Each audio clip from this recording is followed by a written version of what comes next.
Ok, da er vi klart å starte. Det viktigste først, flybussen går like etter presentasjonen. Og da har jeg gleden av å introdusere siste taler, Sian Bayne fra Universitetet i Edinburgh.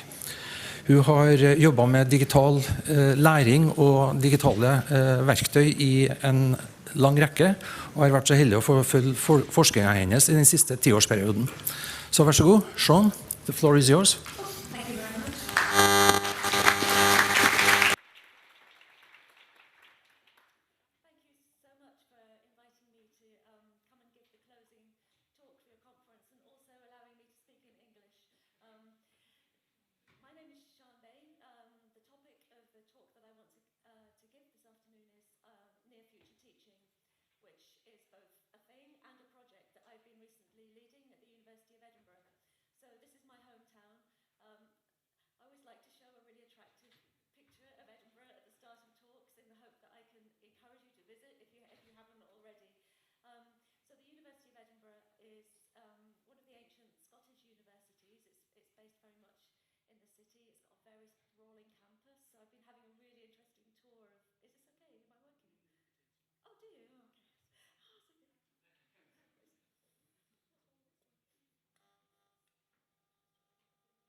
Okay, can you still hear me okay? It's a very kind of spread out campus. We've got a big medical school, we've got the Arts and Humanities College right in the centre of the town. We've got our science campus about a couple of miles out of the centre, and then our veterinary school and our medical school even further out. So it's a very kind of a big spreading kind of university. I realised this morning it's almost identical in size to Trondheim. We have 40,000 students, about 10,000 staff. But I think what's probably most interesting about it, at least for the purposes of this talk this afternoon, is that we have a kind of for an ancient research-led university, we have quite a strong background and history of strategic investment in digital education. So for the last sort of 10, 15 years, we've been investing in new distance programs, new technology-oriented teaching and learning. So we do now have about 4,000 completely online postgraduate students. That's about a third of our total postgraduate population, so it's quite significant. We were also one of the first UK universities to really develop massive open online courses, and we now have about 50 of those and 2 million people registered on those. And we're developing a new program at the moment that we're calling Distance Learning at Scale, which is a partnership with the MOOC platform edX to deliver new kinds of very large distance courses. So this is partly why the digital is of such interest to the university and such importance to us strategically. So I'm not quite sure what Leif said about me, but this is kind of a summary of who I am. I'm a professor of digital education. I'm based in the School of Education at Edinburgh, but where I direct our Centre for Research in Digital Education. There's about 12 academics and lots of students within that centre. I also have an institution-wide role, so I'm an assistant principal for digital education. That job is about thinking about the future of digital education for the entire university. And then I'm also Director of Education for the Edinburgh Futures Institute, which is the image you see on the screen. We've bought the old Royal Infirmary. It used to be the main hospital for the city of Edinburgh. It was sold off some years ago. The hospital moved to the outskirts of the city. The university eventually bought this building, and we're now converting it into an interdisciplinary quarter and a data-led research and innovation centre. So my job there is as Director of Education. So I probably have about at least one too many jobs at the moment, but I do my best. Anyway, so to return to the point of this talk this afternoon, I'm going to be talking about a project called Near Future Teaching, which I've led in my assistant principal role. This project was about, it's just finished, it was about developing a medium-term vision for digital education for the whole of the university.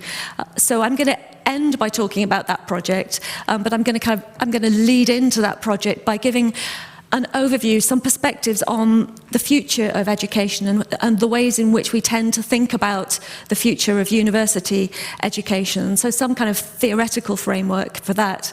I'm then going to look at some of the things about the future, the technology-rich future, which I think are difficult and problematic for universities and for academics.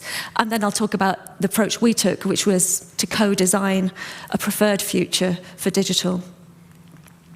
So to start with giving some perspectives on the future of education, I'm going to lean quite heavily on some work here from Kerry Facer, who's written really extensively about futures thinking within education. And she comes up with this really nice summary of the ways in which, as academics and as policymakers and as practitioners and teachers, we tend to think about what education is for. She says, when we think about education into the future, we often see it as being about optimization. So it's about this future as what she calls an unfolding landscape of cost-benefit analysis and choice. And our job as educators is to teach students how to get the most from this unfolding landscape. So it's almost like seeing education as an instrument, as a tool. For Facer, all of these are problematic in different ways. She says the other view that is quite common is to see education as colonizing the future. So this idea that we can kind of take control or ownership of the future from the standpoint of the present, which is fine, but it fails. It only works if we understand the future to be relatively stable, which we know, particularly at the moment, that it's not. There are all kinds of economic and technological and ecological issues which mean that the future that we are facing is probably going to be radically different from our current present. The other way that she describes us as kind of thinking about education is as protection. So she quotes H.G. Wells, who made this point that civilization is a race between education and catastrophe. I think that's, as a teacher, that's the kind of description I quite like of education. It makes it sound kind of dramatically important, which it is, but Facer's point there is that it tends not to enable us to look at other structural issues which are going to prevent us from entering catastrophe, like global responsibility, like social justice, and so on. So I think she gives a really nice framework for thinking about the future of education for us as educators. To start to drill down then specifically to thinking about education and technology, another paper which I would strongly recommend to you, and one I also use a lot, is from Norm Friesen and Edward Hamilton, where they talk about the two dominant ways of talking about educational technology that we tend to see at the current moment. The first is we take an instrumental perspective on it, which is where we see technology as neutral and is just a tool for enabling us to meet ends that are already determined. So this is the whole technology as tool discourse, which they see as problematic. I think it can be problematic. The other way that the other dominant discourse they see is one of determinism, where we see technology as driving social practice and change and driving our practice as educators. You know, we see this a lot when people talk about things like harnessing the power of artificial intelligence, for example. Neither of these, I think, are very helpful to us as teachers when it comes to thinking about the effect of technology on our practice as educators and the extent to which we as teachers are in control of the technology and in control of that practice and how it changes.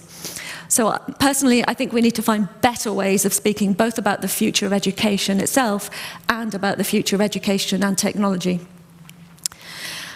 And I want to just expand now a little bit on why I think some of these ways of describing technology and the future are problematic. I think the stories that get told about the future of educational technology often are very problematic for us as academics and for communities of scholarship.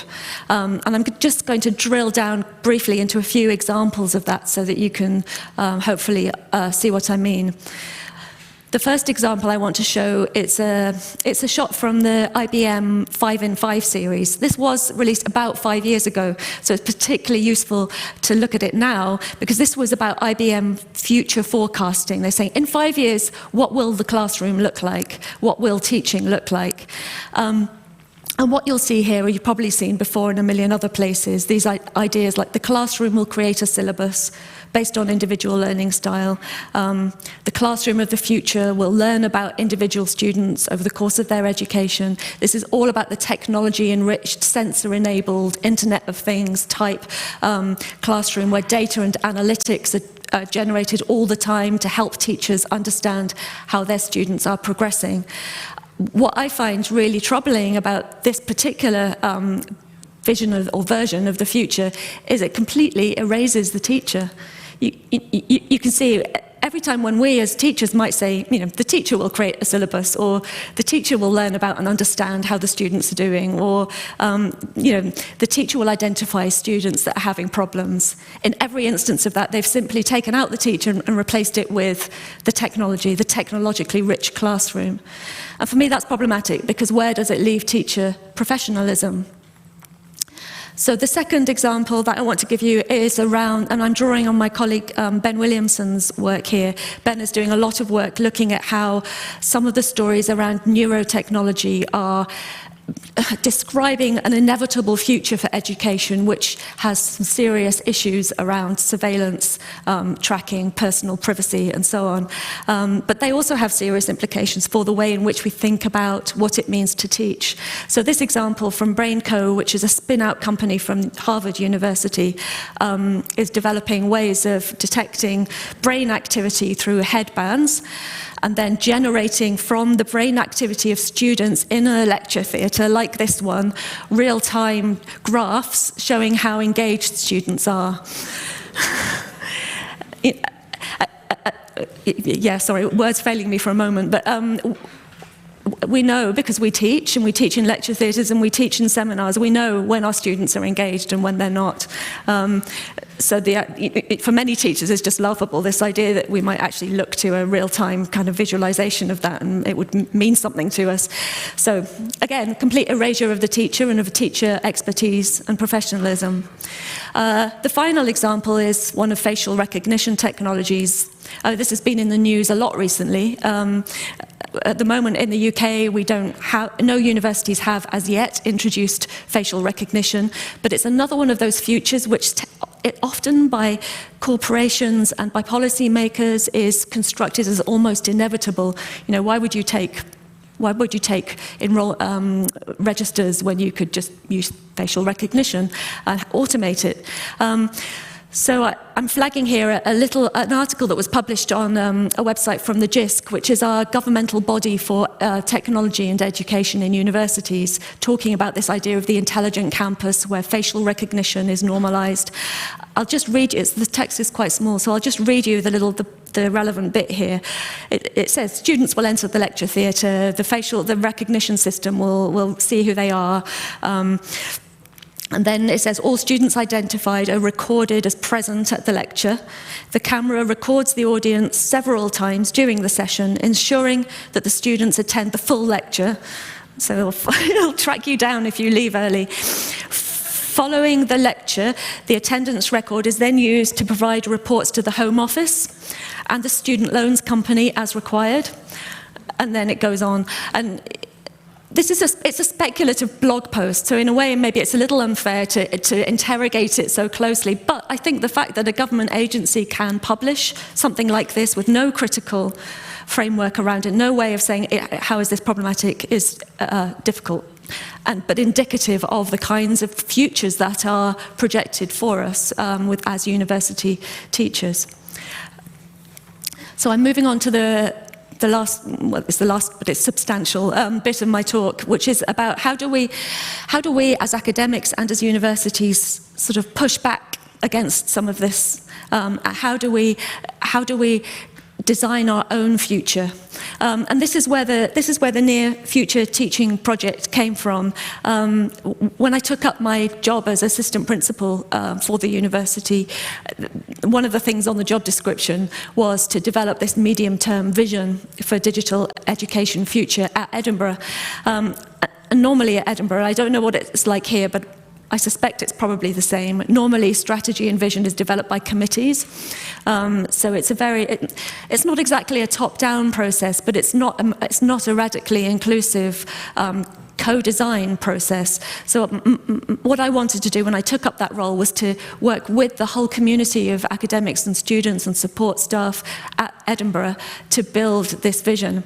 And I also wanted to build the vision not on the basis of trying to predict the future or trying to think about how we should manipulate the university into the kinds of problematic futures that I've been describing, but I wanted to say, what are the values that we want to bring as a university to the future?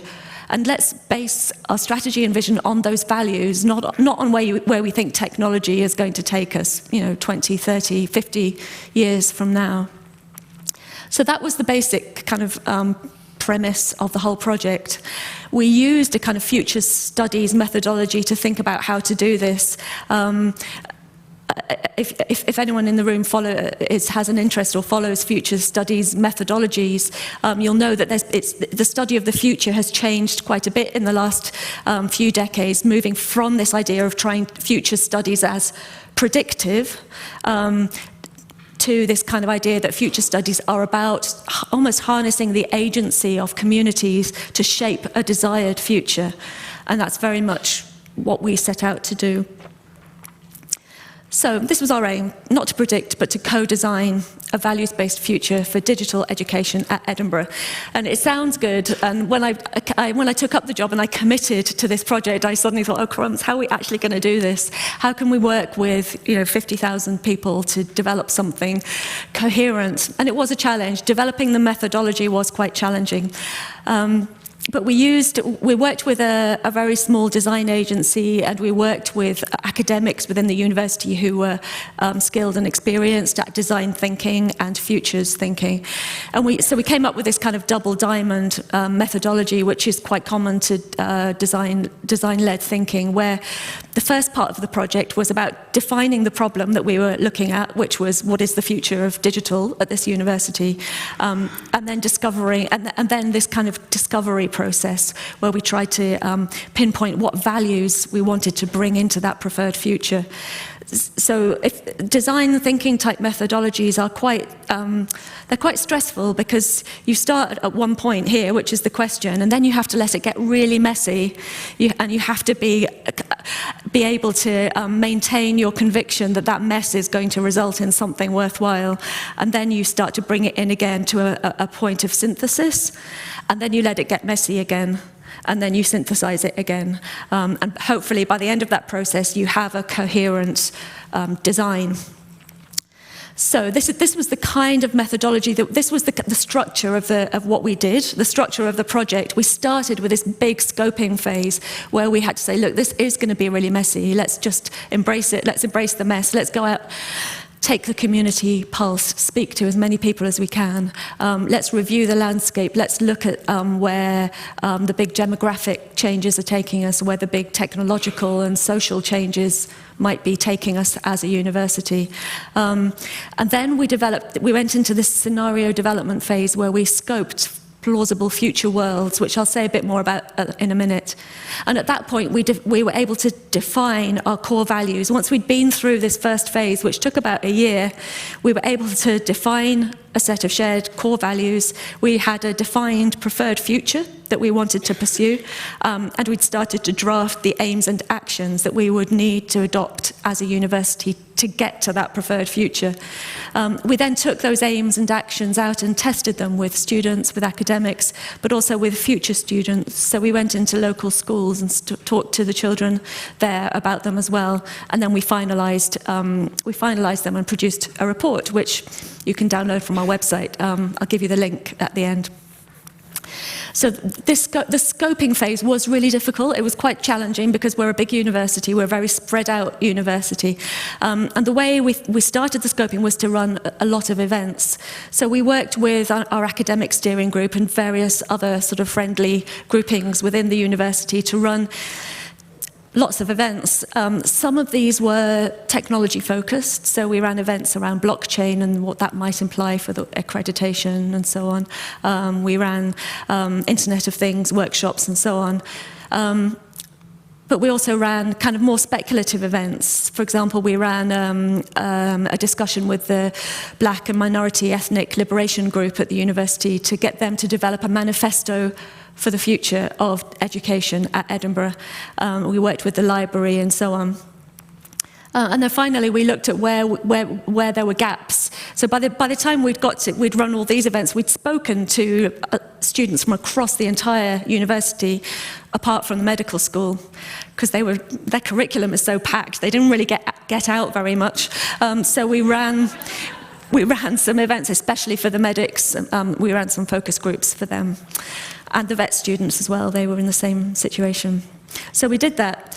And at the time we were doing this, there was a big industrial action in the UK. Academics across the whole of the United Kingdom went on strike because of attacks to our pensions. It was a really big process of upheaval and unrest. One of the things that happened during that time was that the students at Edinburgh occupied one of our lecture theatres, a really big one. It's about even bigger than this one, actually. They occupied it for several weeks. And as part of that occupation, they did a lot of creative thinking about the future of education at Edinburgh, about the future of the university. And they recorded all that and they put it up online. And it was really good timing for us because we were able to talk to them and to use some of that thinking in this project. Because there are issues. If you start to talk about designing the future, then you have to say, well, whose future? And who has a stake in that future? And who is allowed to help shape it? I was talking about the Edinburgh Futures Institute right at the beginning of the talk, the new big hospital building that we've bought. This has it's a building site at the moment. It's got a lot of hoardings around it, explaining what we're going to do, using this Latin phrase, patet omnibus, which means open to all, as a kind of way of thinking about what we could be doing in that space. Anyway, a few weekends ago, a graffiti artist came in and scrubbed out open to all and wrote in open to the rich. And various other graffiti interventions across all the hoardings, which was also a wake-up call to say, actually, look, this is how the university is perceived by some of its students and some of the local community as something that is for the rich and not for everybody. So we had to then start to think about how do we build in that very diverse set of perspectives on the future to the work that we're doing. So following from the events, we did a lot of interviews. We did very short video interviews with students, and then we edited all those down thematically and developed a whole lot of very, quite short videos with students and academics talking about their expectation of the future of digital. I'm going to take time just to show you one of them because it gives a nice example of how our students were speaking to us throughout this project. There's one or two where probably the Scottish accent will be quite challenging. There's one guy in particular has a very strong Scottish accent. And you'll also see that there are students from our distant student community in here as well. I'll just play you a couple of minutes of it so you can see. There we go. Well, I don't know if 20 or 30 years, it might even be sooner, but I think that there will be more and more online courses. I feel like it could go in that direction. It will give a lot more opportunities. It will be a real equalizer. I mean, if you've got artificial intelligence, you've got people who can access resources online, then why would you need to go into university? I think distance education is going to be more and more popular. For the US, you have all these rural cities. Where I live in, I mean, North Dakota is a rural state. So there's not a lot of options for me. We should be looking at how we can get our bachelor's and our honours courses as distance learning. We don't necessarily have to have people on campus in order to give them the best possible outcome. All the modules are delivered online, and then the tutorials also, and then the dissertation work are all done online. So I would say the technology has actually been like the major bedrock for the delivery of all the modules and then for the entire course itself. The Medical Learning Network, which was launched in the last night. Okay, so after we'd been through this whole process of talking to people, we then defined this set of values which informed the whole of the rest of the project.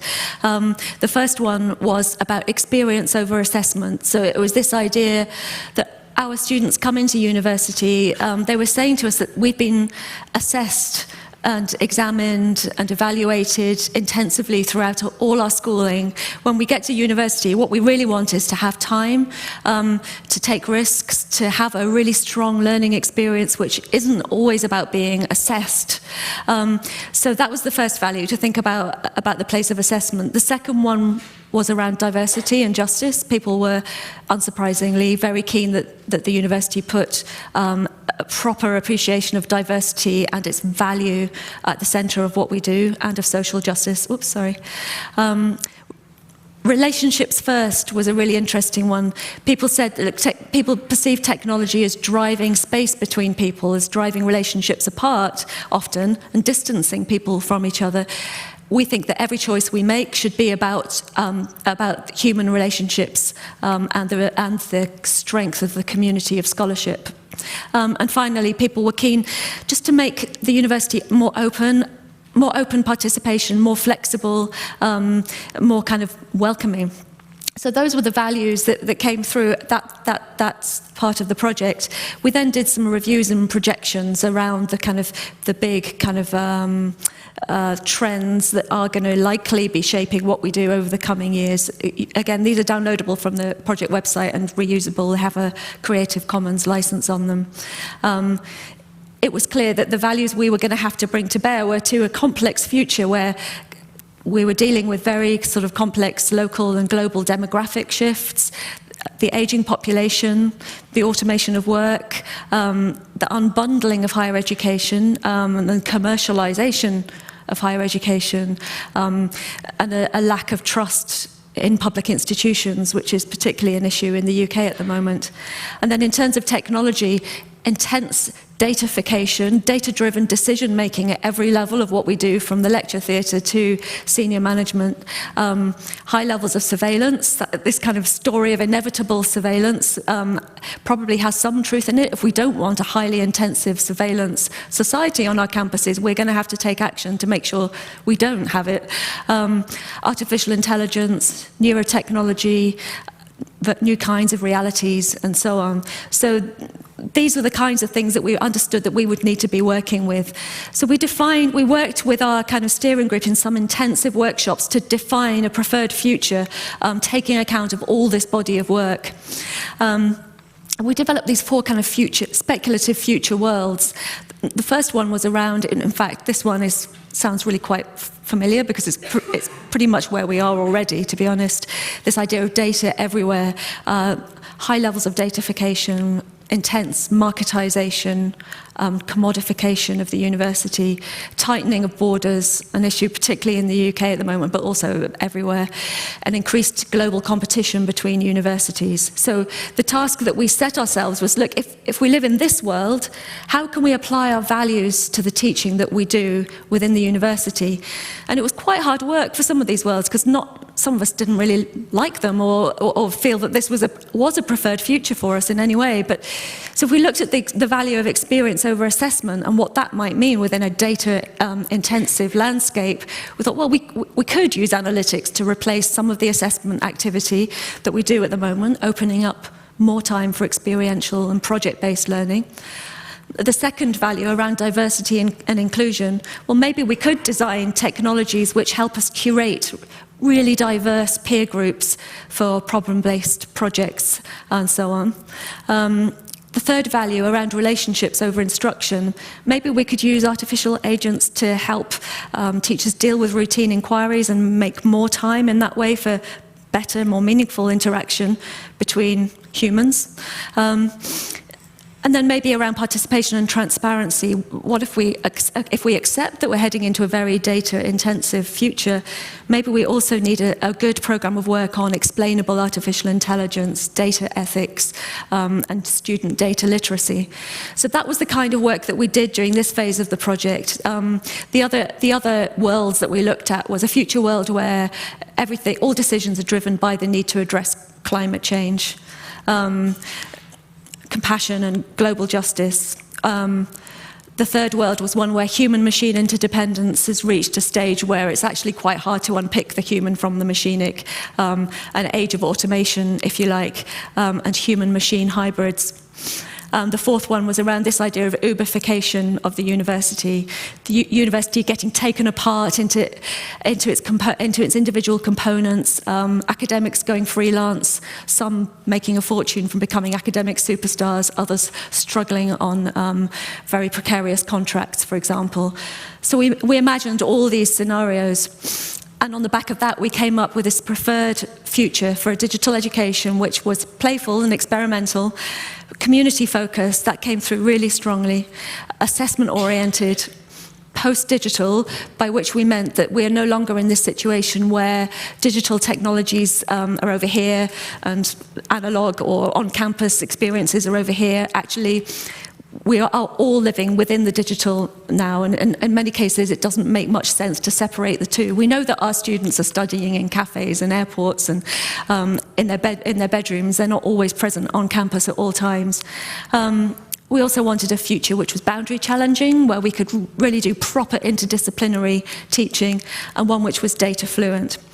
So that's where we worked from. I'll just finish my talk by describing what was actually, to be honest, the hardest part of the whole project, which was saying, if this is our preferred future, how do we get there? What are the actions we need to take?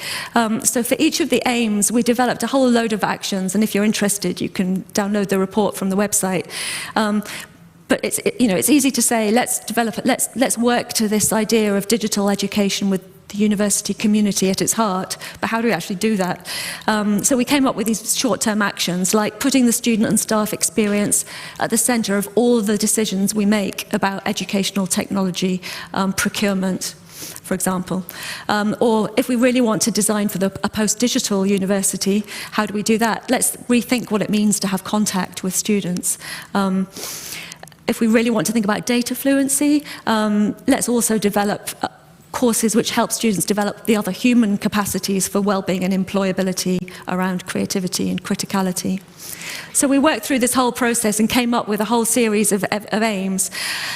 And at that point, we closed the project. We wrote a final report, which please do read it. And if you have any kind of questions or want to take any of it further, then contact me direct. But I think I'll stop there to leave some time for questions. And thank you very much for listening.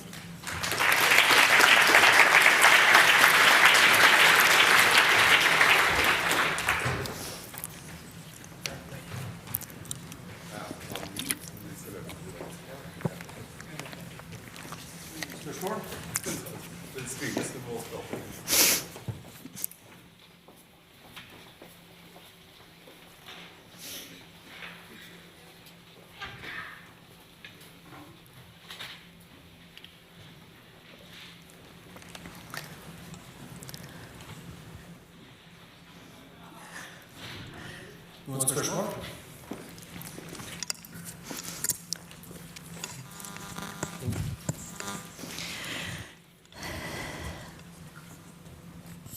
Thank you for a very great speech. What I'm wondering about is, okay, now you've written a report, you come up with all these suggestions and solutions, so where do you go from there? And that's when the real work starts, isn't it? Yeah, you're right.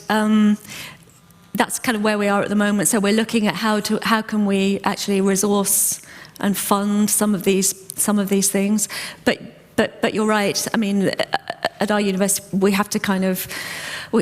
I feel that we've built a strong case for this particular future, and that in itself because we built it with the community and because it's based in something, I hope that we'll be in a strong position to get the resource we need to make it happen. But you're right, I mean, I think to implement this, it's the work of another decade. But I think we have the energy for it, so yeah, it's a good question, though. Thank you. Flere spørsmål?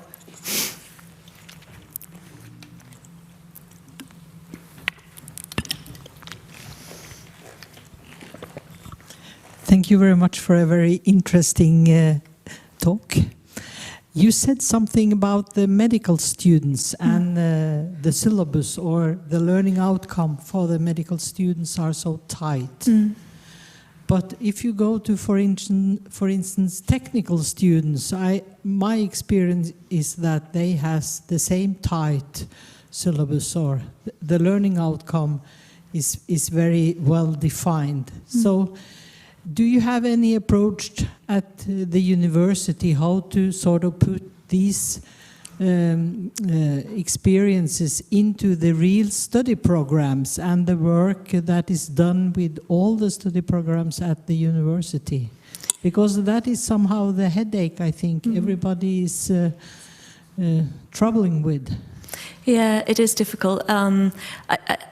Partly, I think this project is seen as a kind of making the case for a big program of curriculum reform, because we have a 4-year undergraduate degree in Scotland, and even then there's very little space in the curriculum for students to do other things. It's a bit better in the arts, humanities and social sciences, but you're right, for the science and engineering students and the medics, there's very little space to do what a university should be doing, really, which is exposing students to multiple ways of thinking about problems and perspectives from many disciplines. So I think we knew that before this project, and it wasn't that hard for this particular project to make spaces where science and engineering students and medics could come and contribute to this project. But I think if we want to roll this out and make it happen, it will probably mean that we have to kind of undertake a curriculum review and a reform of the way in which we design our curriculum.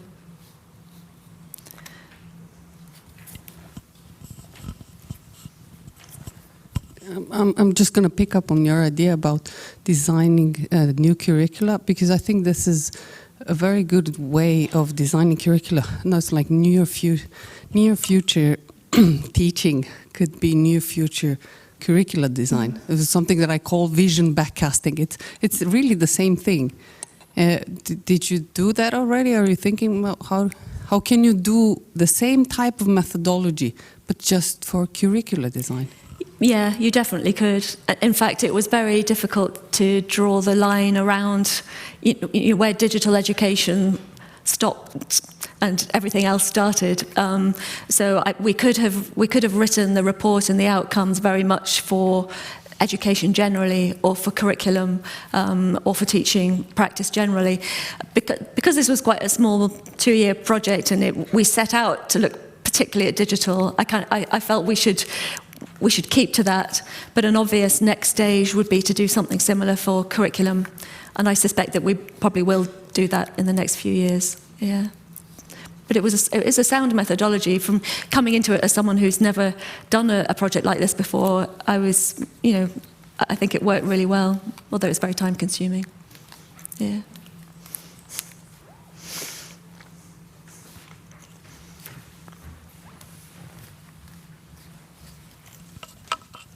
Thank you for an interesting presentation.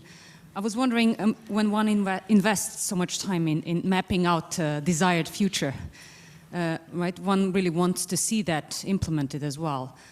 So have you given some thought to, what are the main challenges in getting to that desired future? So where do you see the main challenges lie? Where is the most effort going to have to go to? I think that, yeah, so that's a really interesting question. I think the challenges are mostly around culture change and actually about changing the story. The stuff that I was talking about at the beginning, about the almost inevitability of a particular kind of future, that's the strongest narrative, I think. in educational technology at the moment.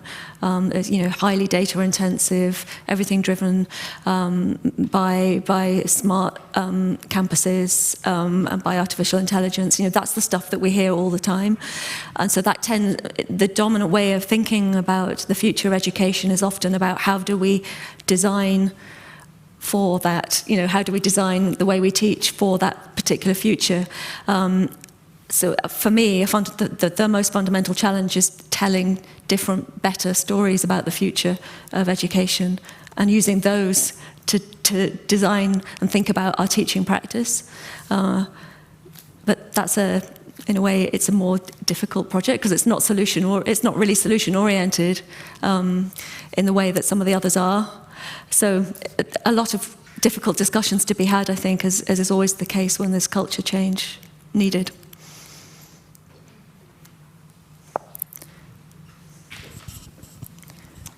Hi, thank you for an interesting talk. I just wanted to comment on the part or ask also.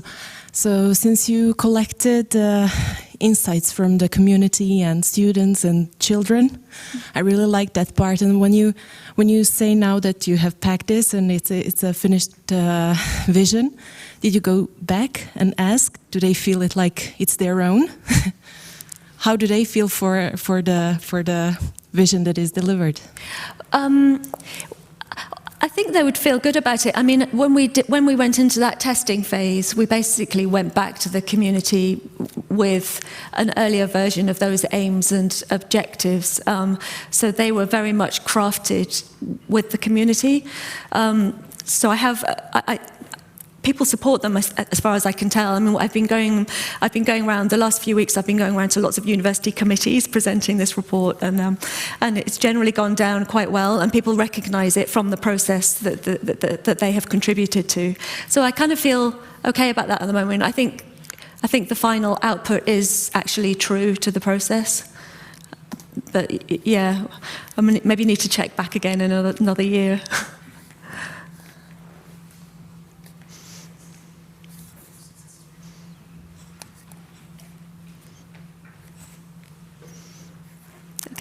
Thank you. Great questions. Thanks very much. Da sier vi takk til Sian Bayne.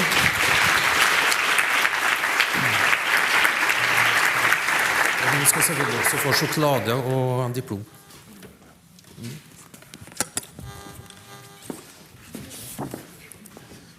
There's some chocolate for you. Oh, thanks. Wow. And a diploma, which is a gift. Oh. That's also kind of design feature.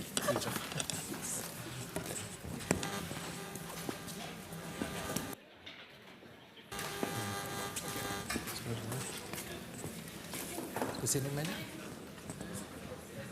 Okay.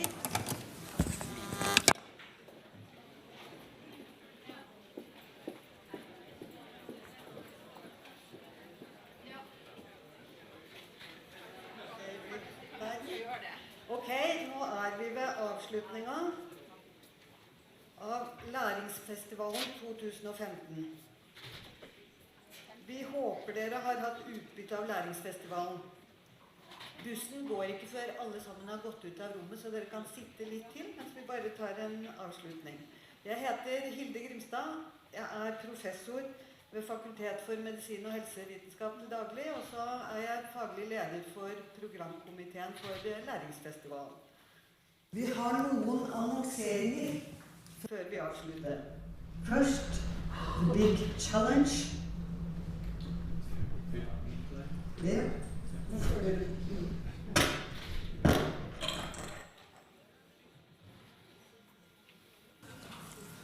Annonsering. Hvem sørger for den? Setter i gang annonseringen av The Big Challenge, som vi skal ha her i Trondheim nå i vår.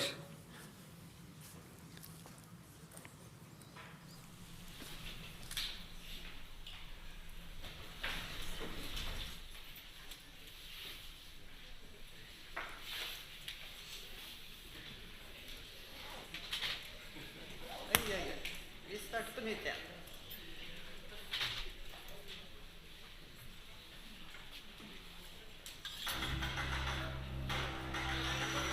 Kommer ikke på.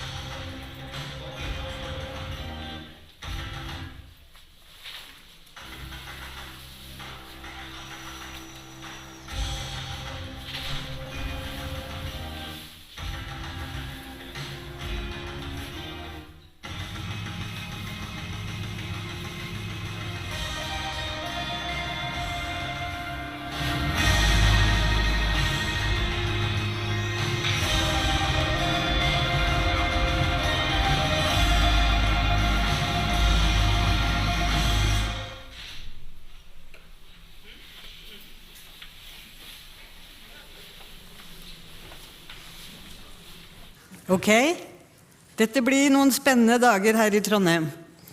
Og så skal Freddy Barstad, prosjektleder for eUnis, få si noen ord om det prosjektet. Yes, jeg så heldig å ha fått lov til å bruke ett minutt her.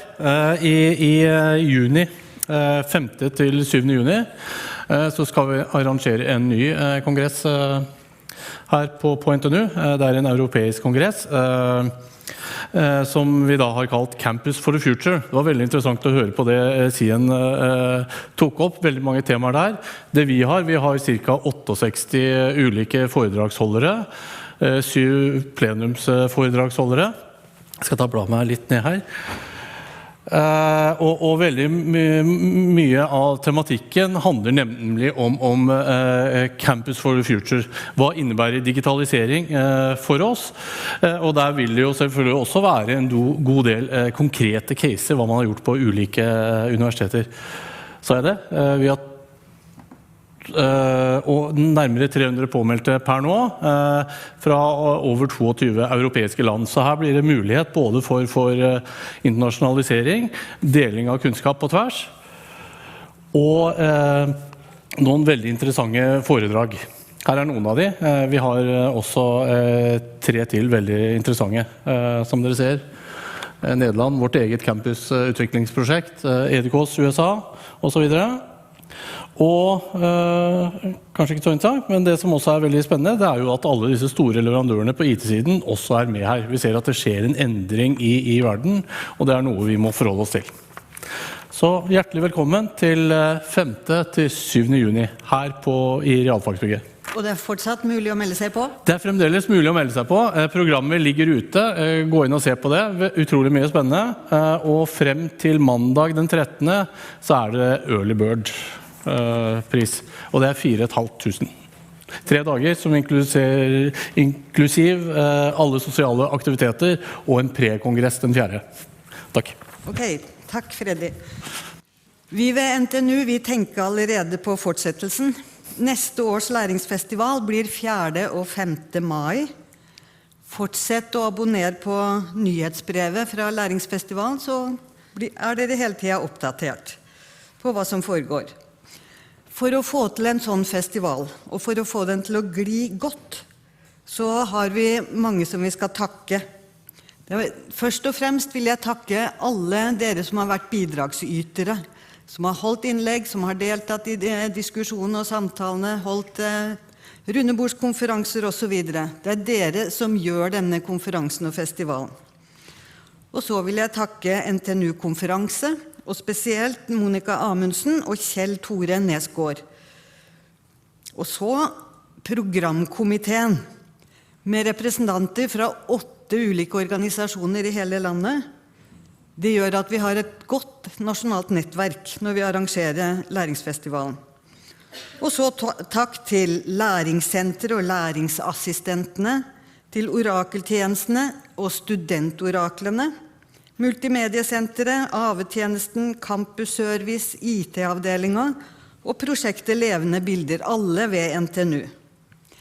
Og så har dere kanskje lagt merke til at det fortsatt studenter på campus, så vi må jo takke studentene for tålmodighet over at vi arrangerer en festival mens de sitter og leser til eksamen. Men de sier jo at de glad for at vi jobber med lærerne og underviserne for at de skal få bedre undervisning I fortsettelsen. Vi skal, I dag så kommer vi umiddelbart etterpå til å sende dere et evalueringsskjema, og det viktig for oss at dere fyller dere ut. Vi ser grundig på det for å videreutvikle konferansen. Hva kunne vært bedre, hva kunne vært annerledes, nye ideer til aktiviserende innlegg eller måter dere kan komme I diskusjon og I kontakt med hverandre. Så gjerne skriv kommentarer. Og så har vi vært så heldige at vi har hatt en prosjektleder for Læringsfestivalen I 2 år nå, som har mye prosjektgjennomføringserfaring, og så har han fått seg ny jobb. Så vi må takke Kristian Moen Fjære litt ekstra godt I år. Christian, du skal over I en ny jobb, men jeg håper at vi kan få benytte din erfaring en stund til. Så du skal få en sjokolade som du har bestilt, den visste du ikke at du skulle få. Og så skal du til og med få blomstene. Tusen takk. Takk.